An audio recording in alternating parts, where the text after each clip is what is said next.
Hello students, good evening. Welcome back to our channel Computer Science All Technologies. First time మీరు మన channel చూస్తున్నట్టయితే subscribe చేయడం, like చేయడం, share చేయడం మర్చిపోకండి. ఇంకా మీకు ఏమైనా టాపిక్స్ కావాలి అన్నప్పుడు మీరు నాకు కామెంట్ బాక్స్లో టెక్స్ట్ చేస్తే నేను దాని రిలేటెడ్ వీడియో అయితే ఖచ్చితంగా మీకు చేయడానికి నేను హెల్ప్ చేస్తాను. Thanks for watching.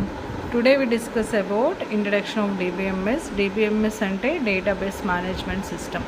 అసలు డేటాబేస్ అంటే ఏంటి అంటే ఒక రిలేటెడ్ డేటాని మనము సెట్ ఆఫ్ రిలేటెడ్ డేటాని ఒక పర్టికులర్ లొకేషన్లో స్టోర్ చేసేదాన్ని మనము డేటాబేస్ అని కాల్ చేస్తాం. మేనేజ్మెంట్ సిస్టమ్ అంటే ఏంటి? ఆ స్టోర్ చేసిన డేటాని అంతా కూడా మేనేజ్ చేయడానికి ఒక సిస్టమ్ అనేది మనకు కావాలి. దాన్ని మనము డేటాబేస్ మేనేజ్మెంట్ సిస్టమ్ అని మనం కాల్ చేస్తాం. ఈ డేటాబేస్లో డేటాని అంతా కూడా యూజర్ అనేవాడు క్రియేట్ చేసుకోవచ్చు, మోడిఫికేషన్ చేసుకోవచ్చు, డెలీటింగ్ కూడా చేసుకోవచ్చు. ఈ డేటాబేస్ అనేది ఏంటంటే డేటాను యాక్సెస్ చేసుకోవడానికి ఒక సెక్యూరిటీ అనేది కూడా మనకి ప్రొవైడ్ చేస్తుంది. ఈ డేటాబేస్ అనేది ఒక ఎన్విరాన్మెంట్ని కూడా మనకి ప్రొవైడ్ చేస్తుంది. యూజర్ అనేవాడు స్టోర్ చేసుకోవచ్చు, రిట్రీవ్ చేసుకోవచ్చు.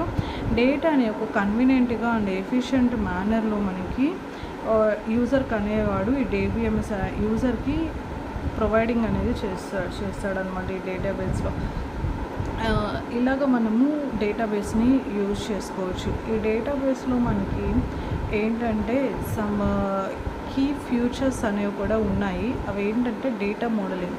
ఈ డేటా మోడలింగ్ అనేది ఏం చేస్తుందంటే టూల్స్ అనేది మనకి ప్రొవైడ్ చేస్తుంది DBMS. అలాగే యూజర్ అనేవాడు క్రియేట్ చేసుకోవచ్చు, మోడిఫికేషన్ చేసుకోవచ్చు, relationship of data in the database. Next data storage and retrieval. దీని యొక్క రెస్పాన్సిబిలిటీ ఏంటి? డేటాబేస్లో డేటాని స్టోరింగ్ చేసుకోవచ్చు, రిట్రీవింగ్ చేసుకోవచ్చు. అలాగే method for searching and querying the data. క్వరీస్లో మనం డేటాని సర్చింగ్ కూడా చేసుకోవచ్చు. కాంకరెన్స్ కంట్రోల్ అనేది ఏం చేస్తుందంటే డేటాబేస్లో డేటాని కాంకరెన్స్గా యాక్సెస్ చేసుకోవడానికి, కంట్రోలింగ్ చేయడానికి ఒక మెకానిజంని ప్రొవైడ్ చేస్తుంది.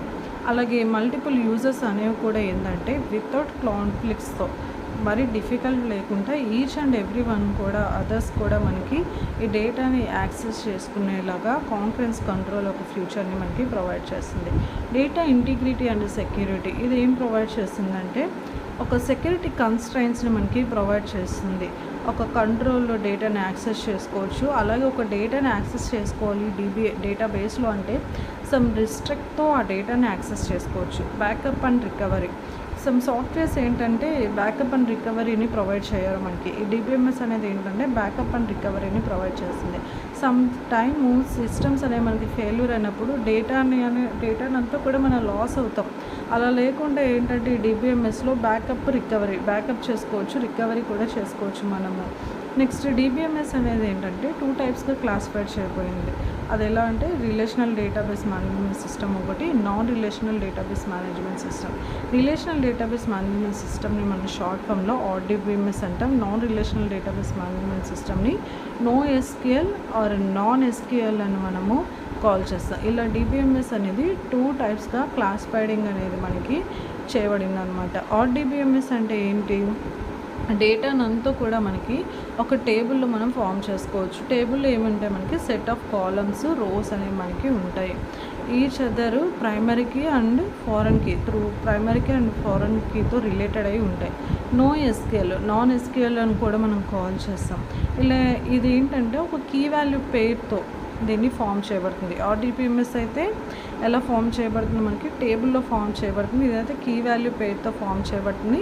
దీంట్లో డాక్యుమెంట్స్, గ్రాఫ్స్, కాలమ్ బేస్డ్ ఇలా మనకి ఏంటంటే లార్జ్ స్కేల్తో మనం దీన్ని డిజైన్ చేసుకోవచ్చు. హై పర్ఫార్మెన్స్ సినారీస్ అనేవి కూడా మనకి ఉంటాయి. అసలు డేటాబేస్ అంటే ఏంటి? కలెక్షన్ ఆఫ్ ఇంటర్ రిలేటెడ్ డేటాని మనం డేటాబేస్ అంటాము.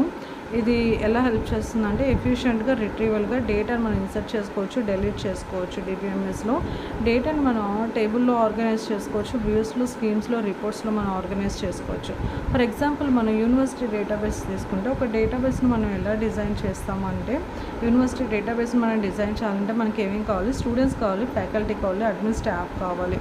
ఇలా మనకి ఏంటంటే యూజర్కి ఈ డేటాని ఎఫిషియన్స్గా రిట్రీవల్గా ఇన్సర్ట్ డెలీట్ అనేది కూడా మనము డేటాని ఇలా మనం చేసుకోవచ్చు. ఓకే స్టూడెంట్స్, మీకు అర్థమై ఉంటుందని నేను అనుకుంటున్నాను. Thanks for watching students. ఇంకా మీకు ఏమన్నా కావాలి రిలేటెడ్ టాపిక్స్ అంటే కన్ఫామ్గా నాకు కామెంట్ బాక్స్లో టెక్స్ట్ చేయండి. రిలేటెడ్ వీడియో అయితే మీకు చేస్తాను. ఫస్ట్ టైం మీరు మన ఛానల్ చూస్తున్నట్టయితే సబ్స్క్రైబ్ చేయడం, షేర్ చేయడం మర్చిపోకండి. Any doubts I will help you guys, don't forget. ఖచ్చితంగా నేను మీకు హెల్ప్ చేస్తాను. మన వీడియో అయితే షేర్ చేయడం, లైక్ చేయడం, సబ్స్క్రైబ్ చేయడం అయితే మర్చిపోకండి guys. Thanks for watching guys. Thank you. Bye.